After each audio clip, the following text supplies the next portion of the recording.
ప్రపంచం గర్వించదగ్గ రాజులలో ముందుండేవాడు. King of all time అశోకుడు. భూమండలం పైనే మనుషుల కోసం పాలన చేసిన ఏకైక రాజు. మంచి మానవత్వం ముందు చూపుతో పాలన చేసిన గొప్ప చక్రవర్తి. మౌర్య వంశంలో మూడో రాజు అశోక చక్రవర్తి. ప్రఖ్యాత చంద్రగుప్త మౌర్యుడికి మనవడు. అతను కూడా తన మనవడు సామ్రాజ్యాన్ని ప్రపంచం సగం విస్తరించాడని ఊహించి ఉండడు. తన వంశంలో తాను గొప్ప చక్రవర్తిగా ఉంటానని చంద్రగుప్తుడు చెప్పుకునేవాడట. కానీ అశోకుడు ఆయన్నే తలదన్నాడు. భూమండలాలన్నీ ఏలిన మహారాజు అశోకుడు. ఇండియా నుంచి మలేషియా వరకు, అక్కడ నుంచి చైనా, మంగోలియా దాకా సామ్రాజ్యాన్ని విస్తరించారాయన. శ్రీలంక సహా కనుచూపు మేరలో ఆ రోజుల్లో మనిషికి తెలిసిన వరకు మొత్తం భూమే అశోకుడి పాలనలో ఉండేది. మానవ మాతృడు ఎక్కడ ఉన్నా సరే గొప్పగా విలువలతో బ్రతకటం ఆయన తన రాజ్యంలోని ప్రజలకు నేర్పించారు. ఒకరికి ఒకరు సాయం చేయడం నేర్చుకోవాలని చూపించారు. వృద్ధులు, మహిళలు, పిల్లలు దారి వెంబడి నడుస్తుంటే ఎండకు తట్టుకోలేకపోతున్నారని తెలిసి చెట్లు నాటించాడు. ఎంత దూరం నడిచినా సరే చల్లగా చెట్ల కింద నుంచే ప్రయాణం సాగించాలని మొత్తం చెట్లు నాటించారు ఆయన.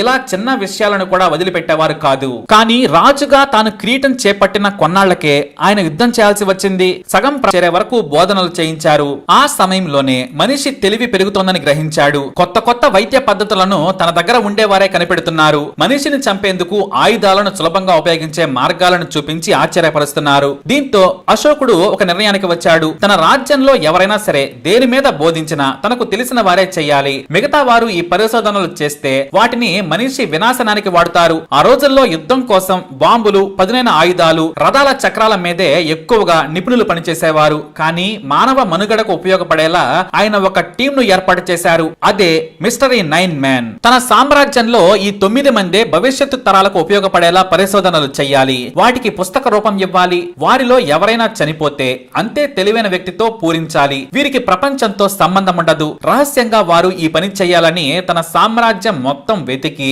9 మందితో ఒక రహస్య కమిటీ వేశారాయన. వారికి నిధుల కొరత రాకుండా ప్రత్యేక ఆస్తుల మీద వచ్చే లాభాలను వారికి చేరేలా ఏర్పాటు చేశారు. సకల సౌకర్యాలు కల్పిస్తూ పరిశోధనకు పురిగొలిపారు. అలా 9 మంది ఎన్నో పరిశోధనలు చేసి 9 పుస్తకాలు రాశారు. ఇక అశోకుడు బ్రతికి ఉన్నంత వరకు వాటిని ఆయనే పర్యవేక్షించారు. జనం కోసం ఉపయోగపడే వాటిని వెంటనే అమలు చేశారు. వైద్యం నుంచి సేద్యం వరకు ఆయన ఏ కొత్త విషయాన్ని తన మిస్టరీ పరిశోధకులు కనిపెట్టినా అశోకుడు వాటి ఫలాలను ప్రజలకు అందించారు. అయితే తాను చనిపోయినా కూడా ఈ పరిశోధనలు ఆగకూడదు. ఎవరు చనిపోయినా వారి స్థానంలో అంతే తెలివైన వ్యక్తిని నియమించాలని, వారికి నిధుల కొరత రాకుండా సామ్రాజ్యంలో పావు వంతు నుంచి వచ్చే రాబడిని వారికి ఇచ్చేశారు. ఒకవేళ బయట నుంచి నిధులు ఆగిపోతే రీసెర్చ్ ఆగొద్దని టన్నుల కొద్దీ బంగారాన్ని, విలువైన వజ్రాలను కూడా ఇచ్చేశారు. అందుకే అశోకుడు చనిపోయినా కూడా దాదాపు కొన్ని వేల ఏళ్ల వరకు వాటి పరిశోధనలు సాగాయి. అలా మిస్టరీ టీం కనుమరుగయ్యే వరకు ఆ పరిశోధనలు సాగాయి. కానీ వాళ్ళు కనిపెట్టిన వాటిలో చాలా వరకు కనుమరుగయ్యాయట. కొన్ని పుస్తకాలు మాత్రం చరిత్రలో బయటపడ్డాయి. 1923లో ద 9 అన్నోన్ మెన్ అనే ఇంగ్లీష్ పుస్తకాన్ని రచయిత టాల్బాట్ ముండి రాశారు. అంతకు ముందే ఆయన ఈ మిస్టరీ సైంటిస్టులపై పరిశోధన కూడా చేశారు. అయితే అశోకుడు బ్రతికున్నంత వరకు స్వయంగా అశోకుడే వారు తమ టాలెంట్ ను ఉపయోగించి ఇచ్చిన పరిశోధన ఫలితాలను రాశారు. వాటి పత్రాలు చాలా కాలం అందుబాటులో ఉన్నాయి. ఈ 9 మంది 9 రకాల విషయాలపై పరిశోధనలు చేసి పుస్తకాలు రాశారు. వాటిలో ప్రొపగాండా ఒకటి. ఒక్క మనిషి ప్రాణం కూడా తీయకుండానే శత్రువును ఓడించే, ప్రజలను ఏమార్చే ప్రొపగాండా వార్ఫేర్ పై కూడా అశోకుడు తన అభిప్రాయాలను రాశారు. సైకలాజికల్ వార్ఫేర్ భవిష్యత్తును ఏలుతుందని తమ పరిశోధకులు రాసిన వాటిని చదివి ఆశ్చర్యపోయారట అశోకుడు. అయితే జూడో మార్షల్ ఆర్ట్స్ పై పరిశోధన చేసి వాటిని తమ ప్రియులకు నేర్పారు పరిశోధకులు. వాటిపై వారు రాసిన గొప్ప విషయాలు బయటకు లీక్ అయ్యాయి. వాటిని చైనా, టిబెట్ రాజులు ఫాలో అయ్యారు. అందుకే అక్కడ మార్షల్ ఆర్ట్స్ కు విపరీతమైన క్రేజ్ ఏర్పడింది. నాటి రాజులు కూడా ప్రతి సైనికుడికి ఈ విద్య నేర్పారు. ఈ మార్షల్ ఆర్ట్స్ మొత్తం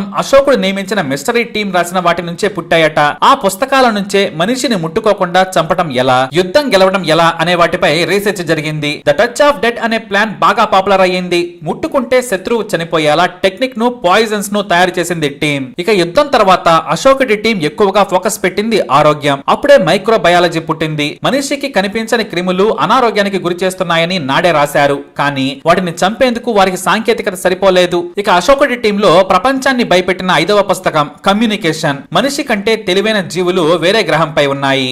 ఆ ఏలియన్స్ ఏదో ఒక రోజు భూమి మీదకు వస్తాయి, లేదా మనిషే వేరే గ్రహం దగ్గరకు వెళతాడని రాసుకొచ్చారు. ఇక 6వ పుస్తకం గ్రావిటీపై రాశారు. ఆ రోజుల్లోనే భూమికి ఏదో శక్తి ఉంది, అది కిందకు లాగుతుంది, లేదంటే శూన్య ఆకాశంలో మనం ఎలా నిలబడ్డామని అతేంద్రియ శక్తి పేరుతో వాళ్ళు కుశలంగా రాశారు. ఇక కాంతిపై పుస్తకం రాసిన వాటిపై విపరీతమైన గొడవలు జరిగాయట. కాంతికి వేగం ఉంటుందని పరిశోధకులు చెబితే అది ఎలా అన్నారట. అయినా వారు చెప్పిన మాటలను నమ్మిన అశోకుడు లైట్ మీద కూడా తన స్వహస్తాలతో పుస్తకాలను ముందు మాటగా తన అభిప్రాయాలను రాశారు. ఇక అశోకుడికి ఇష్టమైన చివరి సబ్జెక్ట్ సోషియాలజీ. మనిషి ఎవల్యూషన్ నుంచి స్వహస్తాలతో మనిషి మనుగడను మనిషి నిర్మించుకుంటాడు, మనిషే నాశనం చేసుకుంటాడు. మనం యుద్ధాల పేరుతో ఎలా ప్రాణాలు తీస్తున్నామో భవిష్యత్తు తరాలు కూడా యుద్ధాలతోనే నాశనం అవుతాయని చెప్పారట.